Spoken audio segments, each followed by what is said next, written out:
All right. I think we are on time, 10:32 p.m. How's everyone doing? Good. Great. I saw someone joined who joined I think later on, but I think we were all silent. Then this person pretty much left. Yeah, I don't know what happened, but he probably thought we were just like reading or something. I don't know. But anyway, so anyone was able to run through or was not able to run through everything? Any trouble? I'm sure, this is all pretty much reproducible stuff because they've run through these notebooks like a million times. Were you able to investigate or check out some of the outputs from the S3 buckets, folks?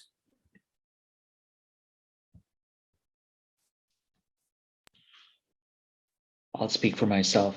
I ran through it and started poking around a little bit, but for whatever reason, my instance logged me out on one screen, one tab, and everything started to fail. But in any case, I grabbed the book, and because I started to get deeper into BERT and building models in BERT and started going down that path. The book does a really good job, FYI, over nearly 200 pages on describing through in glorious detail these few notebooks that we're running. So just FYI. Absolutely. The book is certainly something. I don't know if it's another class. It could be, but it's certainly something that we need to spend more time on. Because I was just joking, and I was sharing this with Mesh earlier today as we were talking. I was talking to my friend who works at Alexa, Amazon Alexa, and so it turns out that they don't use AWS.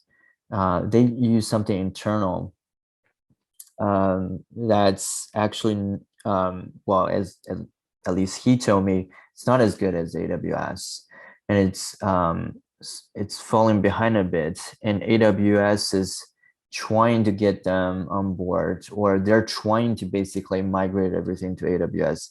I mean, it's quite shocking for me to hear that, because I would imagine all the internal teams at Amazon would use AWS, which is a great,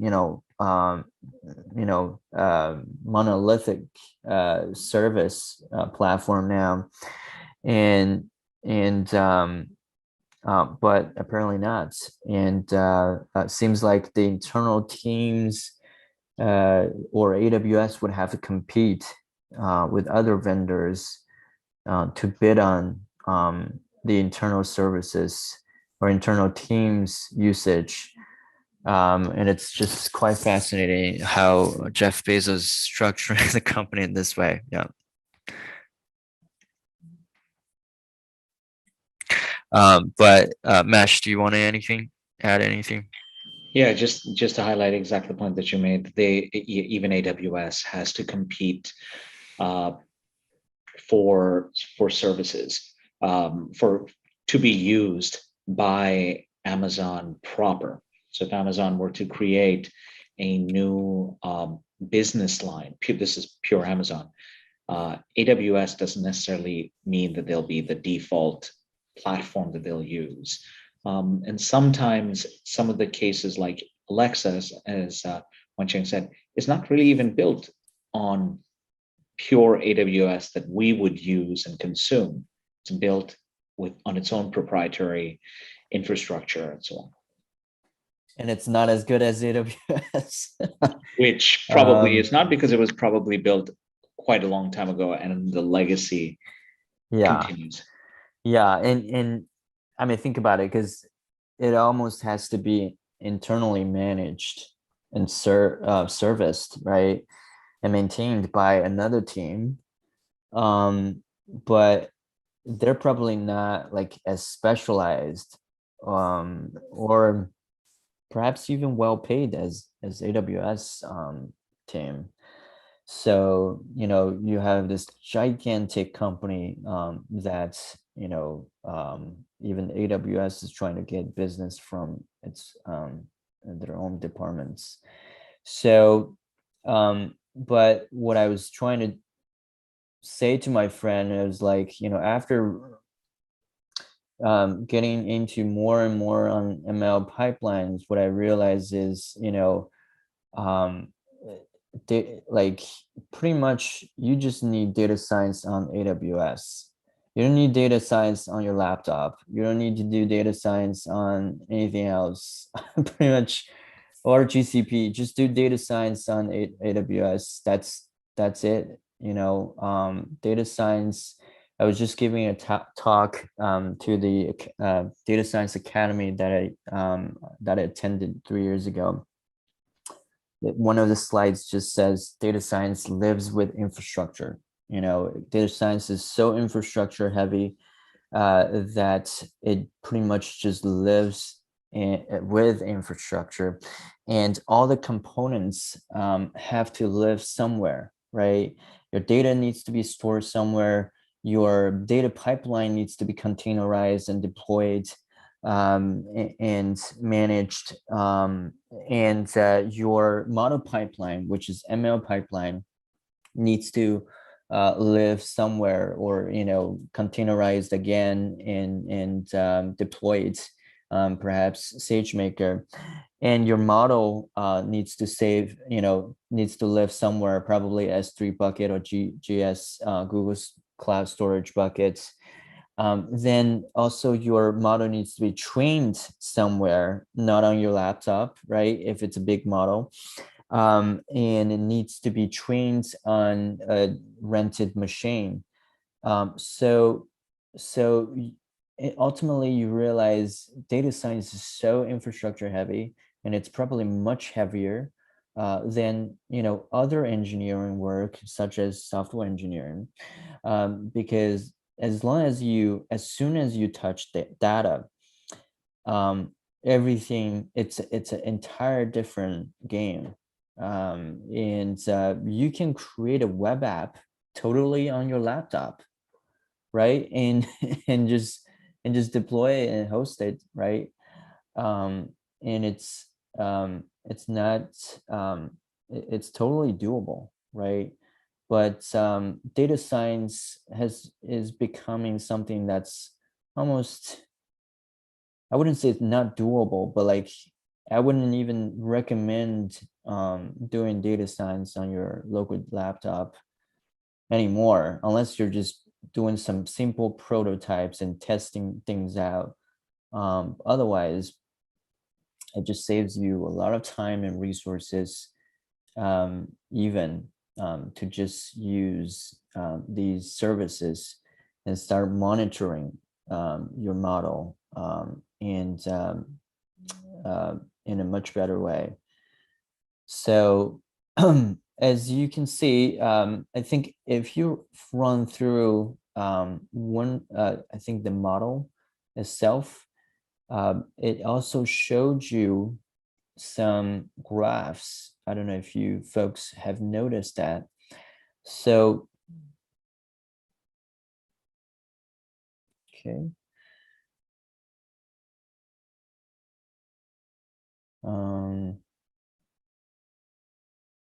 Models. Do I have something from here? No. Training jobs. Yes, training jobs. This is in progress. And as you can see, you can pretty much monitor all these hyperparameters, and also you can monitor your CPU utilization, your memory utilization, your disk utilization, your training loss, and your accuracy. So now, I don't know why this accuracy is so low. Did they show this during the training? He did, Sorry. and he said it was the training time, you know, Mhm. due to It was the the training time. Okay, right, right, got it. So we just probably need to train longer correct. to get to a higher accuracy. Okay, that makes sense. And I mean, currently I'm using the lowest tier. Well, maybe not the lowest, but I think lowest is M1 T1 or something like that. And micro. You mean you're not going with the Ferrari again and getting another? Well, I guess this is the lowest tier in SageMaker, and but you can go way much fancier to MLP 3.16x large. I don't know how much that costs, but yeah. So I would suspect, with that, you would be way much faster. And I think most of the I reran this cell. Most of the time is most likely being spent on model training in the pipeline. So but I wish they could, output some status bar here to have more visibility in terms of where we are in the pipeline. But I guess that's how they've built it. Let me go back to the.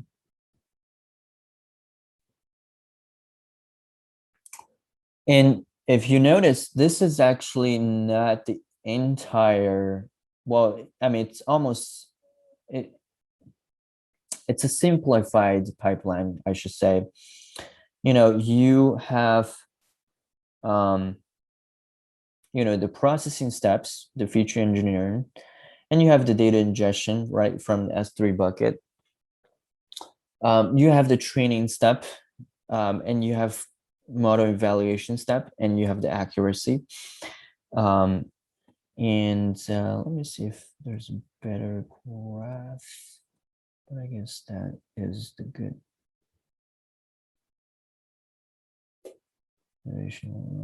Oh, so this is better.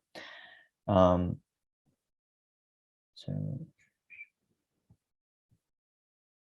let me see if there's a better graph.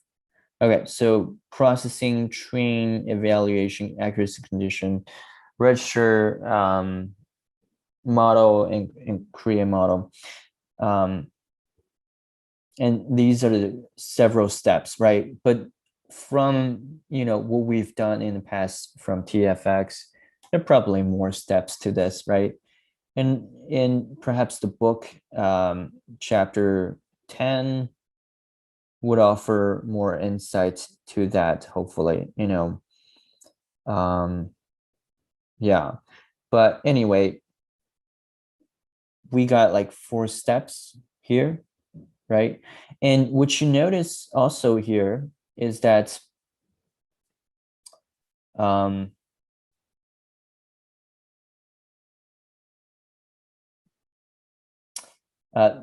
it's not saving the model here, and it's just doing a quick run, and that was it.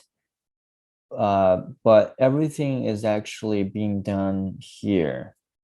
So we might be doing feature engineering here, but I think everything is rerun in this notebook in the pipeline. And that's why we want to kind of spend a little bit of time talking about this. But let's first talk about some of the stuff that are done here. So for those of you who have never touched BERT model before, it just basically is I think the latest best model, NLP model for text embedding. And you can convert raw text into embeddings, and these embeddings would help you to classify text better. Okay, so in the end, you're almost always doing classification tasks. Okay, it could be sentiment analysis, sentiment classification. In our case, it's for reviews, right? And so review classification, and it could be, something, other than sentiment. It could be, I don't know, it could be other text classification tasks. Yeah, they have BERT, as you can see, the BERT mania. They have BERT for just about any knowledge domain, language domain, and so on. Even during the session, there were jokes about how there are new forms of BERT. Does anybody have any opinion on how there are a whole bunch of studies even done?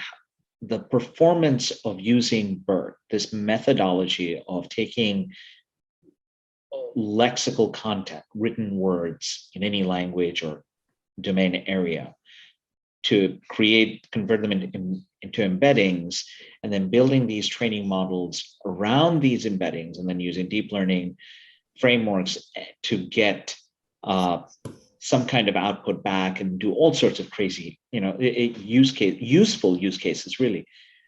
Why this really works. When you think about it, put it in a very simple way, this shouldn't work, but it does, and it works very, very well. It does, yeah.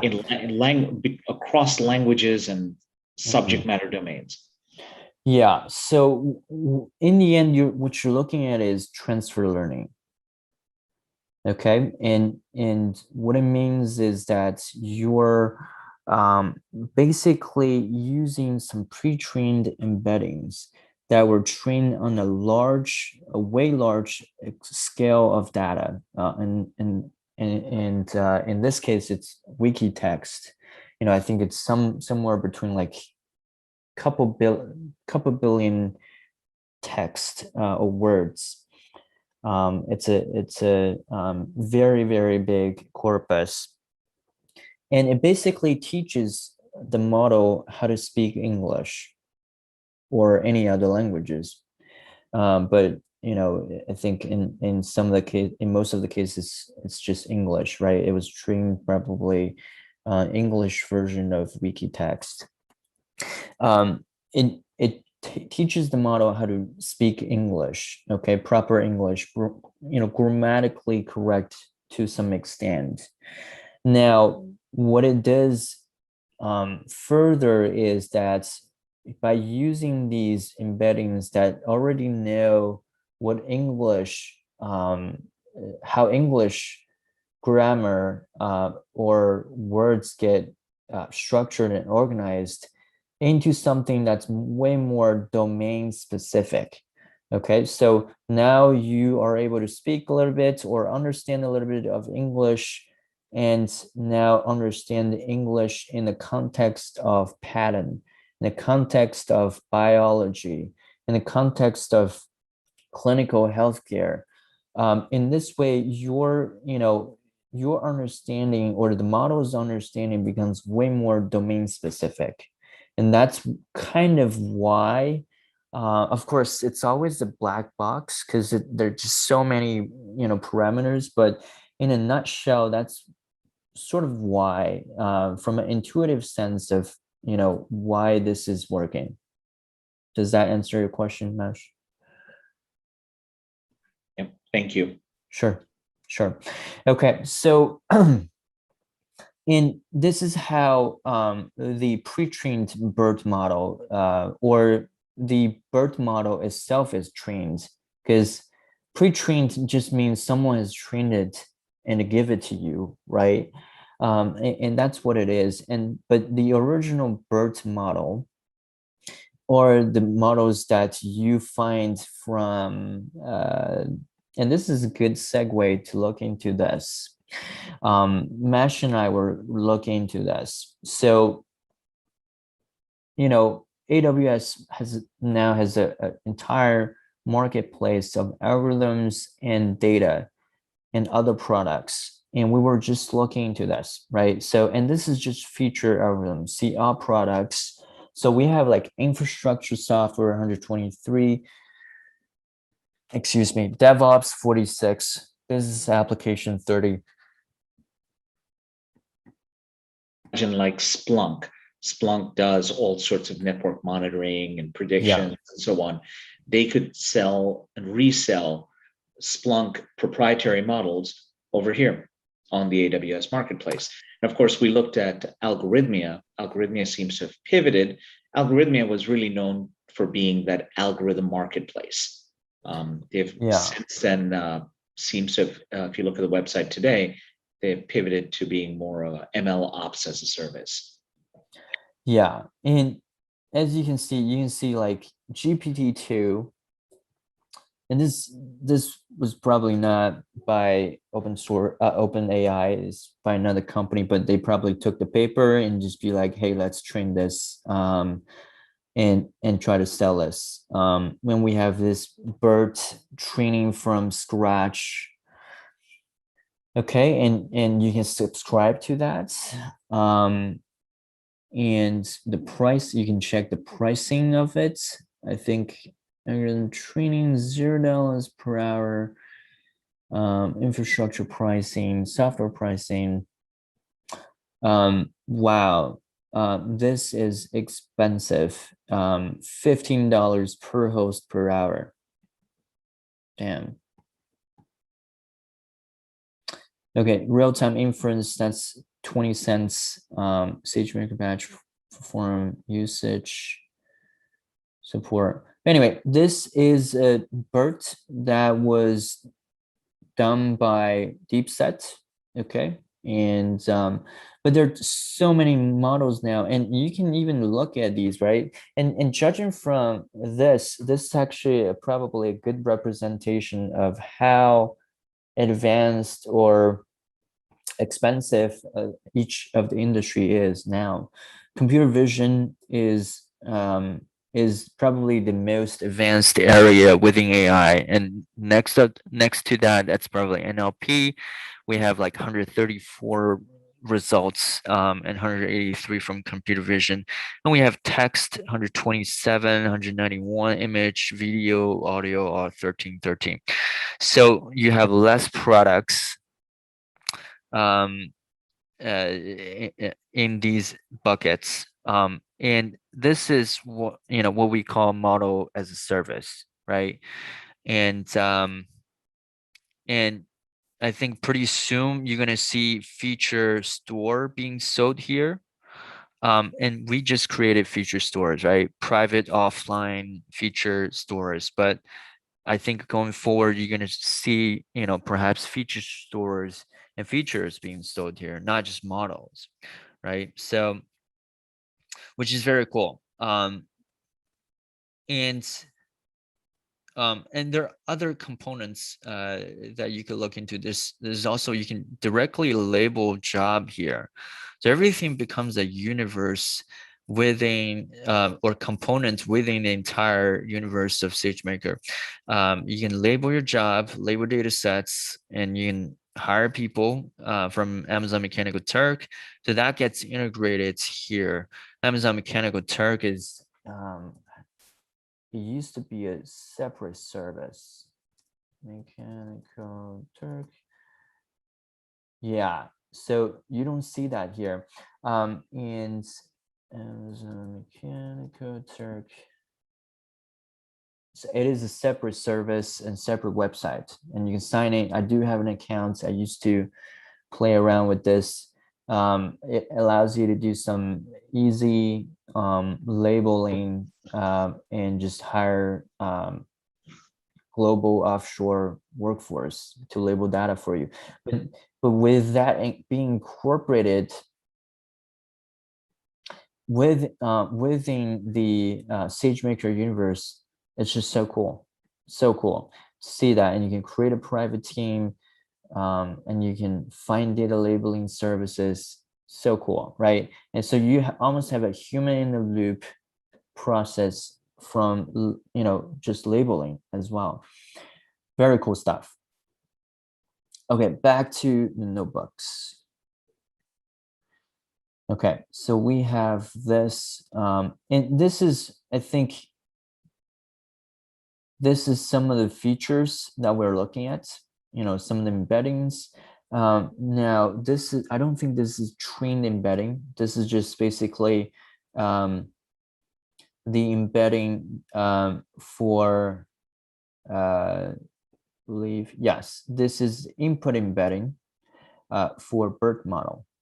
Okay, so in the end, you plus them together, and we got the segment ID, and we have the position embedding. I guess that's not shown here.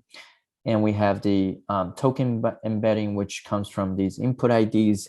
And these input IDs are just basically the index number of your dictionary, your corpus dictionary. Okay, so if you have like, I don't know, 50,000 word corpus, and it becomes a 50,000 word dictionary, and this input ID, this or this sentence starts with the index of 101 as the key for that word in the corpus. So it could be, I don't know, love, could be 101. I don't know. I'm just guessing it and making up, but that's what it means. Okay. An input mask is just masking the positions so that the model doesn't look for preview ID is probably the row, the reviews ID. That's self-explanatory. And what's very interesting is that if you look into here,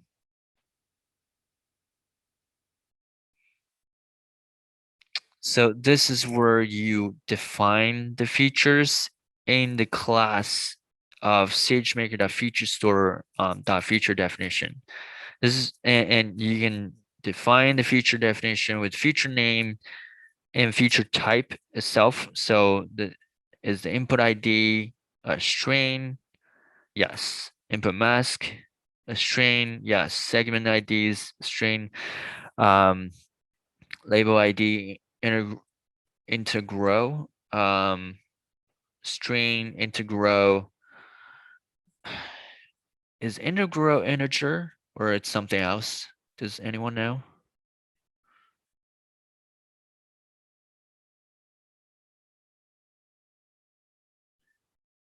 Simplest questions can get so darn hard. Feature store APIs.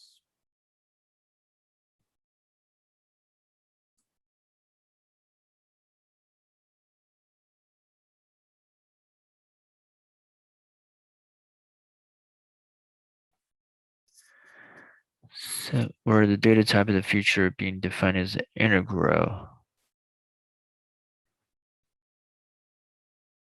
Fractional, integral, or string. I guess it would be an integer, a full integer without a decimal. Oh, you looked it up? Well, just looking at the last page that you had, function, string, or string would be characters. So you would think, where was it? Yeah. Fractional. Fractional, and if it's fractional, then that would be with a decimal. Integral without a decimal. String would be whatever. String could be characters or anything else. Yeah, why didn't they just use the standard name? Okay, so but that's how you define feature definition, right? And then this is, then you can instantiate a feature group based on these definitions and passing them in as a parameter. And you can name it, right? We name it with a timestamp. And that's probably how you want to name it.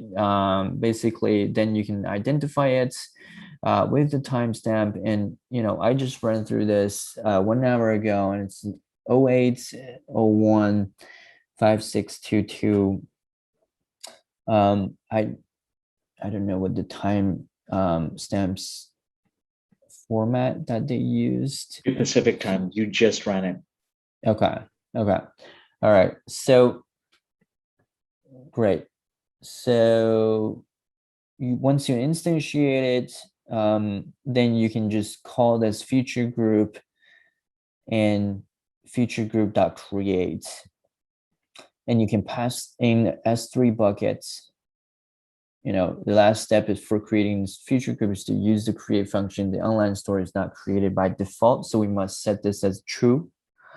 So you can create an online store as true. If we want to enable it, the S3 URI is the location of our offline feature store. Okay, so I don't know what's going to happen if I said it's true. Let's try it. Oops. Oh, it already exists. Okay.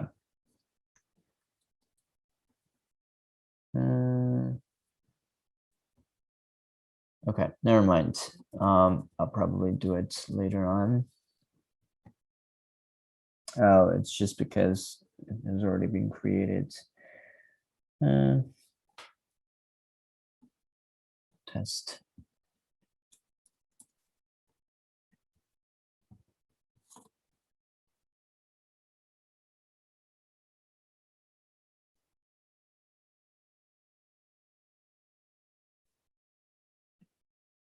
Is that a record identifier name? Let's try. What is this variable stands for? Review ID, events.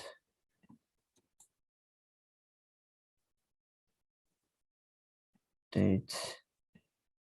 Can I do this? No. All right, so I would have to do this later on, but right now it has already been created. I would need to change it somewhere. Feature group name.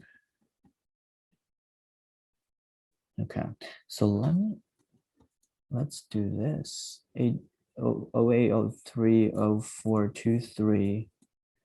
So this must be a new feature group.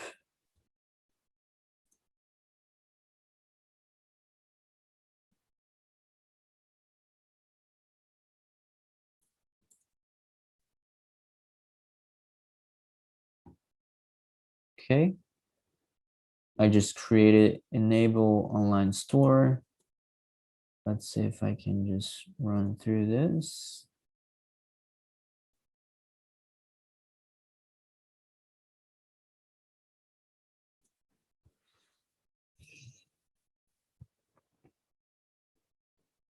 Okay, and then you can describe the feature group, right? Feature name, blah, blah, blah. Feature type, string, integral, string, integral string, and you have online store config. Now it's enable online store equals to true. Creation time, we're talking about 03, and this is probably Unix time. Feature group status, it's being created. Review the records too. So we only ingested 3 records into the feature store, and I downloaded that from my S3 buckets, and this is what it looks like. I think we only did 3 of them, and I don't know how or why they didn't. Well, I guess they haven't trained the model, but I would definitely love to have the models embeddings in this as well, or the trained embedding in this as well. Maybe at a separate file. Okay.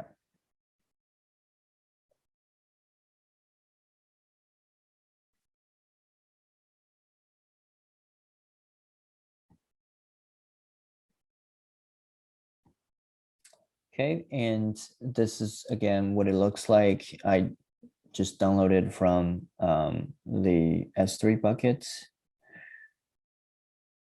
And this is waiting for offline store to be created. I guess this is still being created.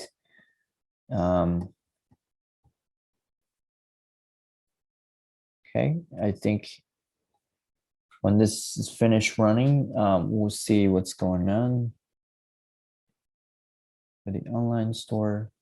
Oh, this is online, offline. There you go. That's what I just did.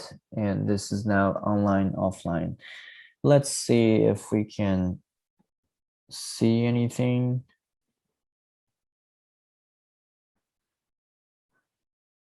Or anything different from the online feature store. I mean, this is where I guess the offline features get saved.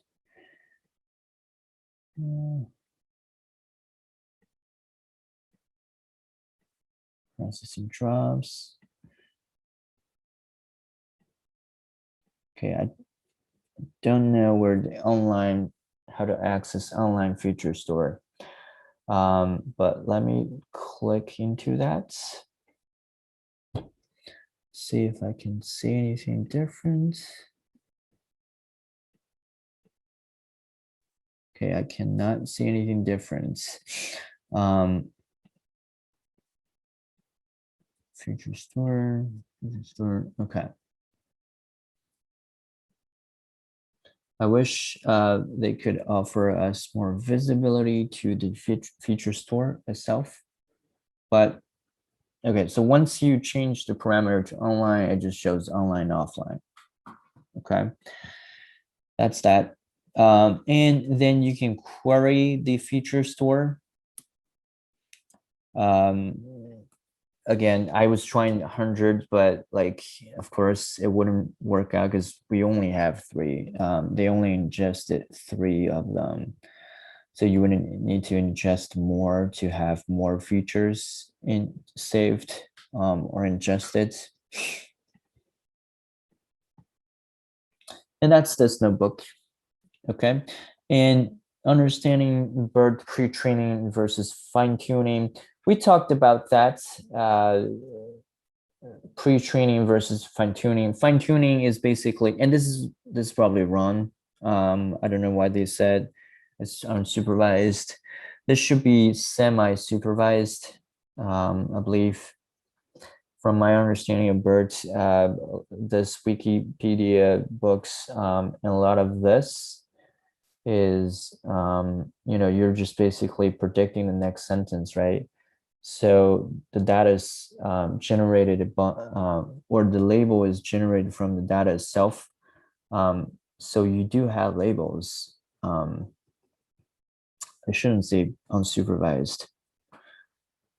And yes, so this is supervised, and this is where the cutoff line is. This is what we mean by pre-training. It just means a model that wasn't trained by you. Okay, to put it in a simple way, you didn't train this. Google trained it, right? As Google came up with the BERT model. So Google trained it, and Google also has a hub, TensorFlow hub, right? Tensor hub, and it has different flavors of the BERT for you. So, for example, we have, the BERT English uncased L12, and these are parameters, right? 12 layer and 768 hidden units. And I forgot what it stands for. This is basically 12 transformer layer, I believe. I forgot what 8 stands for. Let me just Just had it, that last page. What's that? It was on the last page. If you go back, scroll down. Right there. Attention heads. Yes. Yes. Okay, great. My memory is coming back. Yes, it stands for attention heads. And attention heads is mm, so attention head basically looks like uh,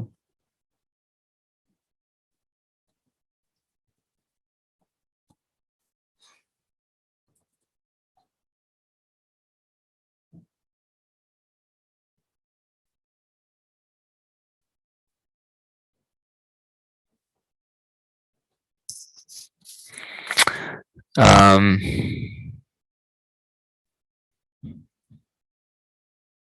yeah, so it will look like something like this. And as you can see, encoder number one, encoder number two. So birds would have 12 of these. Okay, and 12 components of this. And BERT is all encoders, and it has 12 of them for this architecture. Okay, it could have more, depending on how you want to architect it. And GPT only has decoders. Okay, so GPT is full stack of decoders. Because people realize, hey, we don't need both encoders and decoders, and we just want to break it up. And so for BERT, it was all encoders. For GPT, it was all decoders. And if you look into the transformer paper, it's both encoder and decoder. Okay. All right. So so if you look into BERT, it has like all kinds of architecture, right? BERT encoder model. You know, you have 16 attention heads, English. I don't know what WWM stands for, but you could have 1024 hidden units as well. So bunch of architecture. Okay. And that you can choose from. And those are all pre-trained, or meaning they've already been trained for you and you can just use them. But it doesn't perform as well again, right? Because now the BERT model only just knows some basic English, but it needs to be more domain specific. And that's what people have found out, and it works. So, okay, so now you have some TF records in decoding some of that, and feeding that into the next step. And this is some TensorFlow functions. And you can also load the pre-trains. And so in this case, we're using the DistilBERT base uncased. So if you look into the DistilBERT,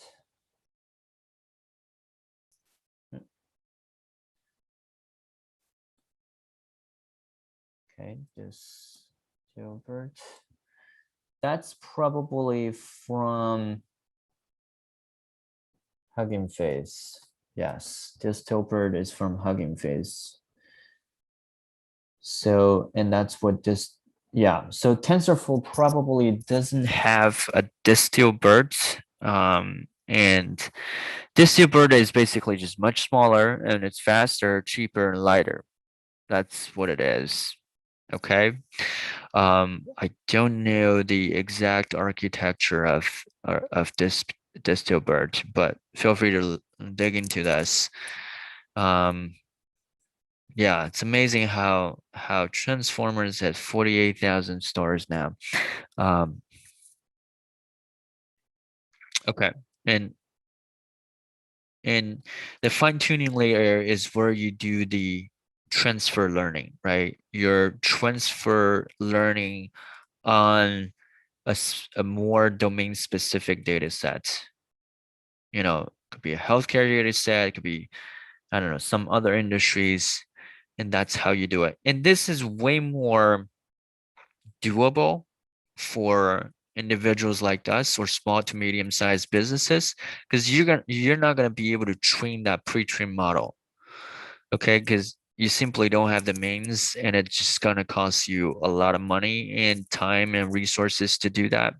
What you want to do is just pull that pre-trained model and train on your small data sets or smaller data sets, and go from there. And this is what it looks like. We have an input layer of inputs with shapes like this, input IDs, input masks. And we're calling the distill BERT. We have a bidirectional layer and LSTM. I don't know why we're using LSTM here, but that's cool. And we have a global max pull 1D and a dense layer of 50 units dropout 0.2. Okay, we usually use 1.1, but they're using 0.2, which is fine. And also then you also have the last layer as the classification layer with activation function as softmax. And then you put, you know, basically feed all of that into the model, and you sparse categorical cross entropy, that's your loss function, your metrics as accuracy. And I would not just use accuracy, obviously. You know, if you know a bit of classification, you would add a bunch of more metrics. And then you realize, okay, our total parameter is 66 million. Okay, and this is what the architecture of the model looks like. We have two input layers, and this to BERT here, bidirectional layer here, again, you know, dropout layer, dense layer. Okay, but the trainable parameter is only 332,000. And which means you're only fine tuning, you know, a couple layers. You're not touching all the other parameters. Non-trainables, 66 million. And you're only fine tuning most likely the last couple layers. Okay, and this is where the domain knowledge comes in to the model, the last couple layers. Okay, and the last couple layers probably, you know, somewhere between, or I guess 332,000 parameters. Okay, and I think they only, let me see what epoch number they used. Yeah, it was just one epoch. So they were just trying it. And that's why it was like 2 seconds. And the loss is that, accuracy is 0.37, validation loss 1.64. Okay, so that's that. And I just ran through this pipeline again. Okay, so because I think a good practice now is to comment the last cell to at least for me, you know, do whatever you need to do. But I just commented everything because I don't want to spend 40 minutes waiting on this and then it's released and I can't do anything with the notebook anymore because the kernel is shut down. And it's not preventing me really from saving money because in the end, I'm being charged from the app itself that I was showing you. This, right? In the end, we're still being charged right here. So I was like, you know, I need to play around with this. So let me just comment the last cell. Okay, so we have our S3 buckets. This is the public S3 buckets, and we're setting the private S3 bucket for our destination. So everything gets saved here. Well, I guess some of the data files get saved here. And if you look into your S3 bucket, that's what it looks like. Let me see.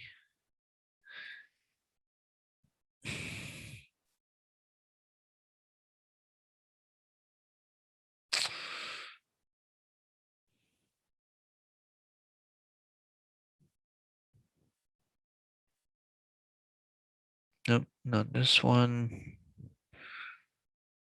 Not this one. Could be this one. Yes. T is flow training. It might be this one. Yeah, TSV. Yes. These three other data files that were saved from this. Yes, TSV, right? So Amazon reviews, PDS, TSV. So we saved basically just three industries or three sectors reviews into the S3 buckets, and we copy the data over from the private S3 bucket to the from the public S3 bucket to the private S3 bucket with these three commands. And for those of you who are not familiar with AWS CLI, this is helpful. Okay, this is helpful in a sense that if you want to do, let's say, cron job, or you want to do some bash scripting, and this will come handy, right? Because then you can just call AWS resources from a command line level.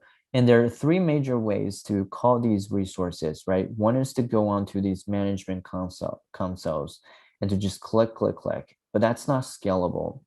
The other one is to call resources directly from the library, import SageMaker, import Boto3, right? We talked about Boto3 as a library. So call S3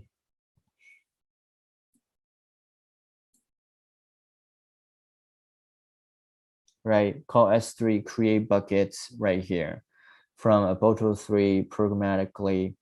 And the third way is this, right? So doing it from AWS command line level and just deploy resources or check resources or do whatever you need to do. I think you can pretty much do anything from here. And this again is way more scalable as well than just clicking management consoles. And this is called infrastructure as code. In the end, you want to be able to version your version how you deploy resources as well. So version everything. That's kind of the philosophy that people are going for. And also, in addition, it's more scalable, right? You can scale up, scale down. You can programmatically manage resources, which was not available back then. But now infrastructure as code is becoming way more trendy, I should say. All right, so track the pipeline as an experiment. Again, we're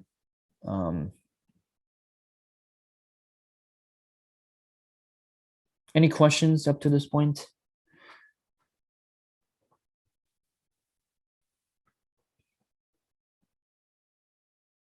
Case, go ahead. Does someone want to say something? No, just me, that you were right. We weren't going to be able to get past 8 notebooks when I thought we'd be breezing through all of them. But there is a lot of content here.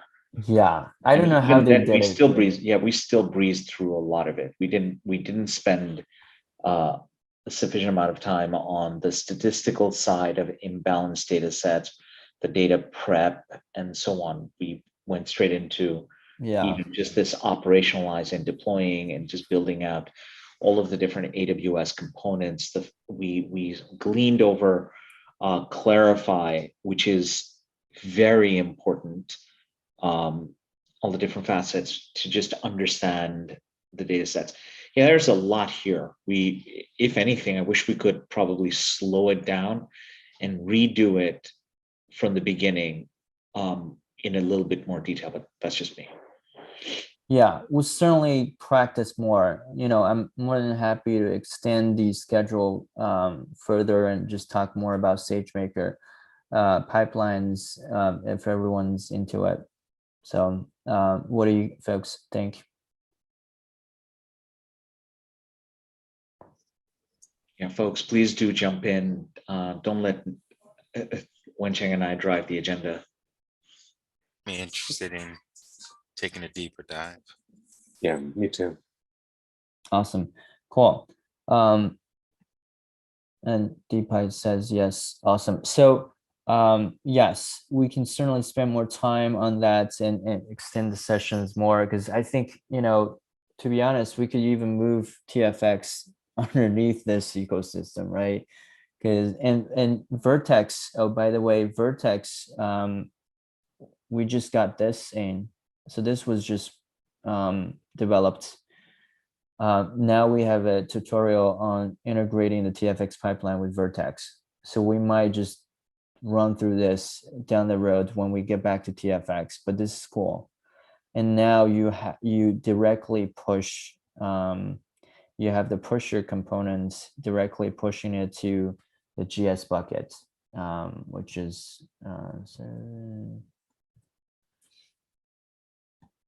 pushing it to GS buckets and integrated with Vertex pipeline, which is super cool.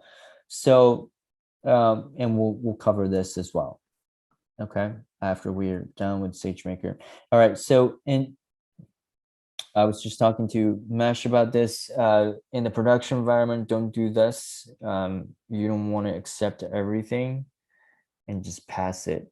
So that's something that you don't want to do.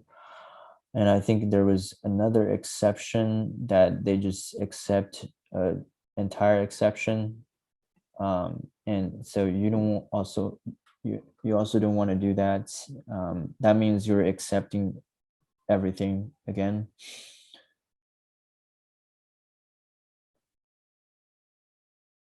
Okay. This is tracking experiments, and this is creating a trial. Pipeline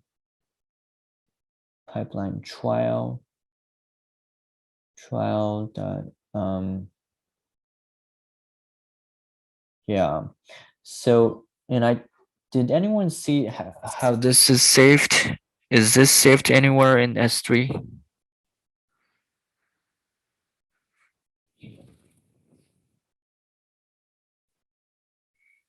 No.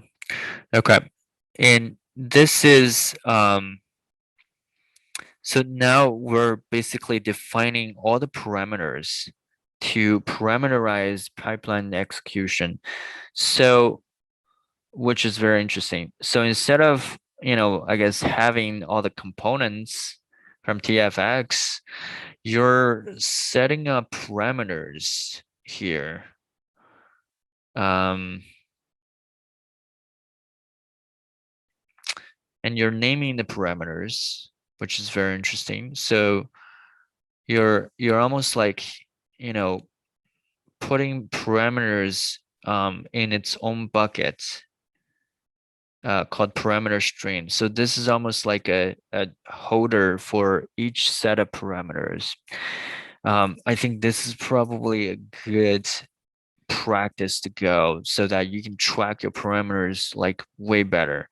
And this is what it's doing, right? Because in the end, then you can look back into like SageMaker Studio and look into your, training jobs and be like, hey, this is all the parameters I had. Enable checkpoint, false, false, false, epoch 1, test batch size, validation steps. This is what we had, right? And then you can pretty much render it anywhere. And this, I guess, is why one of the reasons why perhaps they're creating an entire class for every set of parameter. So this is just the log output of the instance model runs. When you think about it, right? Yeah. I mean, I wouldn't call them logs particularly, specifically, but yes, this definitely improves your model reproducibility, because now you can pass these sets of parameters around, these hyperparameters around, and it great, Pardeep. We'll see you next week. No problem. And this is, yeah. So I would say this probably, increases reproducibility, even including your instance type, right? Your default value is this. Is your data set balanced? Some train test splits. And this is what,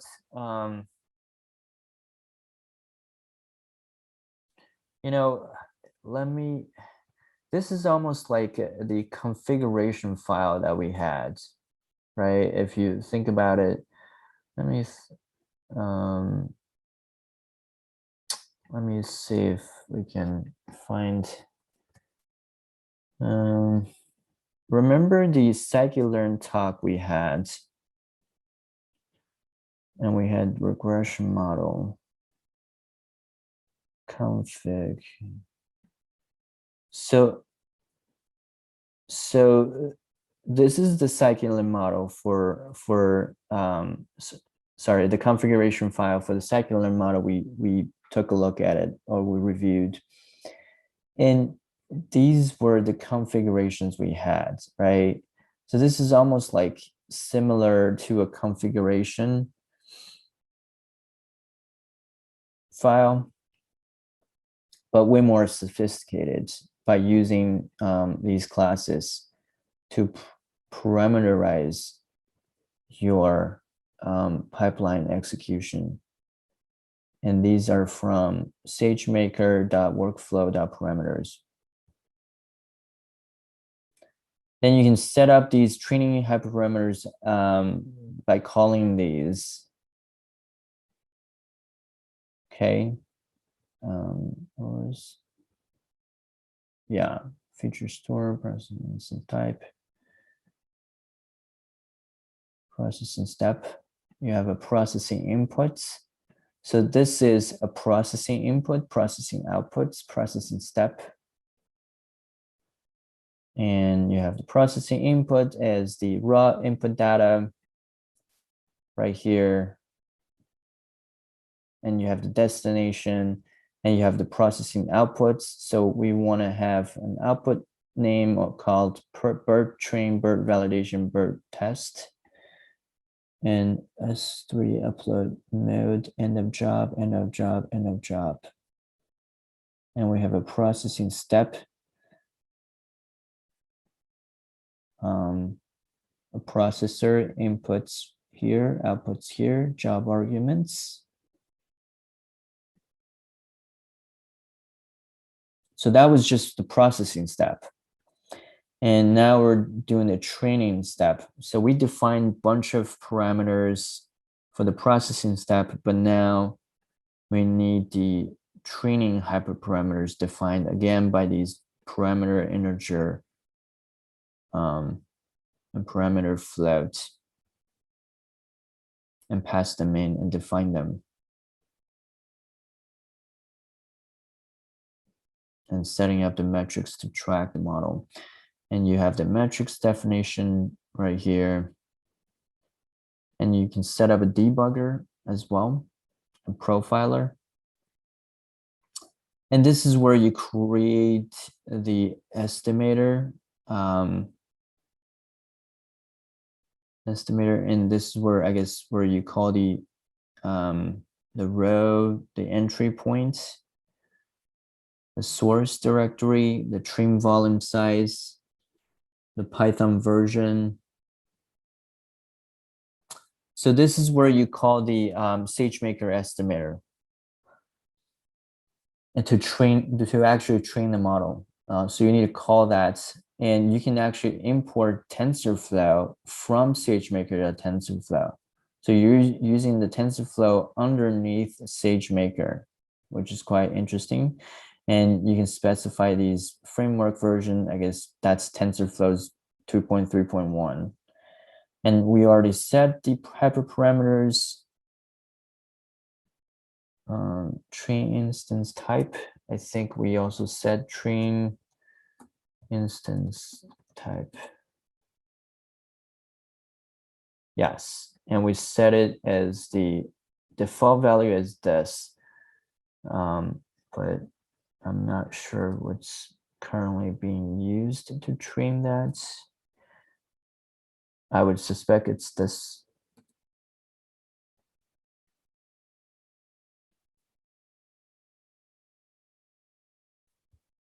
Okay, back to that.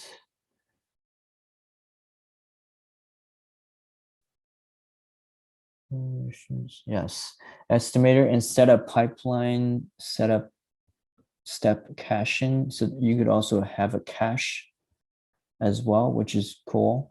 Configure training steps. So this is basically, passing the estimator, and your training is on this, your validation is on this, and your test is on this.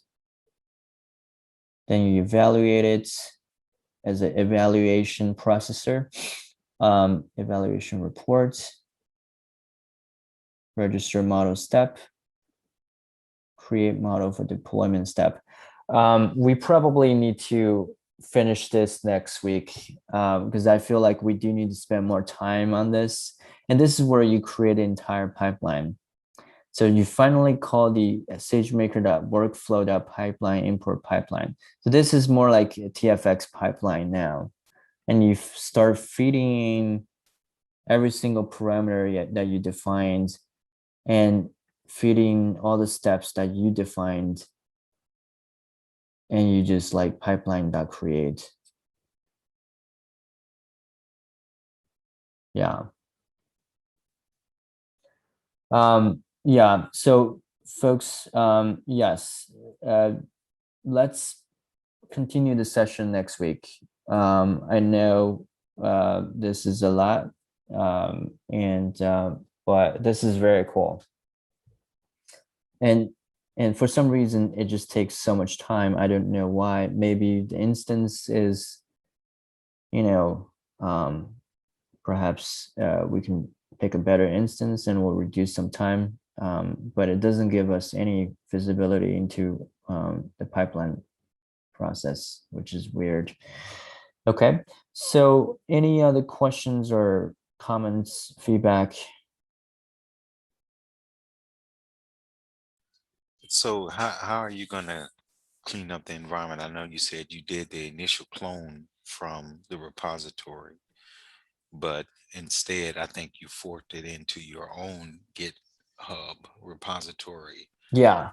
So how do you then correct that? I'm trying to figure out how would I then override what I currently have, or just create another studio where you actually download So that new repository? yeah, so what I'm going to do is probably just commit to my private repo. I'm going to create a private repo because I didn't actually, this is still not my forked repo. Right. So I'm going to probably create a private repo. It's probably easier. Instead of doing this again with the forked repo. So I'm going to commit this to a private repo, and so that I can have all the changes I've had. And what I'm going to do is I'm going to shut off the apps, at least one of them. So try consider doing it gracefully. So go to your SageMaker Studio, close out all of the notebooks, shut them all down, all within Jupyter.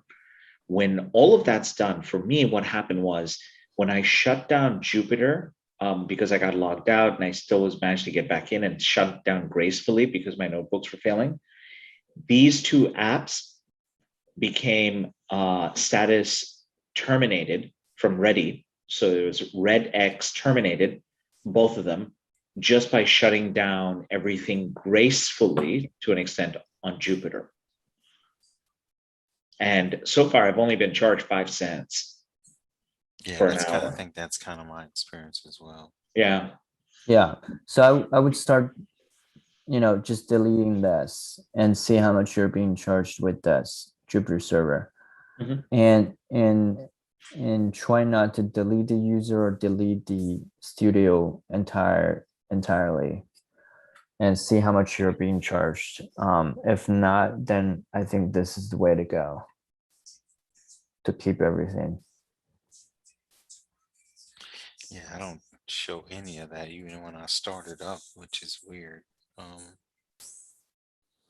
Yeah. All right. Well, thank you everyone for joining the sessions. I really appreciate it. I know we've run across the time a bit, but this is cool, right? This is cool, and we want to continue with this. So let's do this. Yeah. Thanks, Monte. Okay. Thanks, Thank you all. Please stay Thank safe. you all. Yeah. Thank you all. Have a good night. Have a You good too. one. Bye-bye. Bye, Terrence. Bye, Heather.